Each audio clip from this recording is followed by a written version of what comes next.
কিরে বন্ধু এনে খারাপ রয়েছে? এই তো ভালো লাগতেছে না দাদা দেখলাম। গেঞ্জিটা তো খুব সুন্দর। হ্যাঁ কিনলাম। ওই তো মনে হয় নামি দামি ব্র্যান্ডের। আরে কইস না, নামি দেবী ব্র্যান্ড ছাড়া আমি পরি নাকি, তুই বুঝছ না? আমি তো নামি দেবী ব্র্যান্ড ইউজ করি, বুঝছ না? কত করে তুই এবারে কিনছি? করতে হইব কত বলে তুই কো?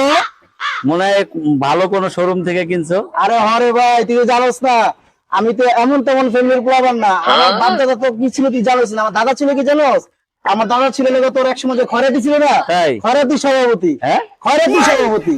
আর আমার যে বাপ আছে না, বাপ আছে ভিক্ষুকের সভাপতি। আর আমি যে তার তাই? ছেলে, আমি কি তুই বুঝিস না? আমি ভিক্ষুকের ছেলের সভাপতি হয়ে আমি কি নর্মাল জায়গায় কাপড় চুপড় পরতে পারি? না না তুই তা- শুনলে অস্থির হয়ে যায়, আমি গেঞ্জি কোথা পরতে থেকে পারি। কিনছোস? আমি গেঞ্জি বলবো কোন মার্কেট থেকে কিনছো? শুনে প্লাস্টিক হবে না তো? না, না। বুঝিস কিন্তু আমি এই গেঞ্জি কিনছি মিরপুর ব্যান্ডেজের দিকে। অনেক দাম নিয়েছে গেঞ্জিটার দাম বলছো? তাই কত? 50 টাকা।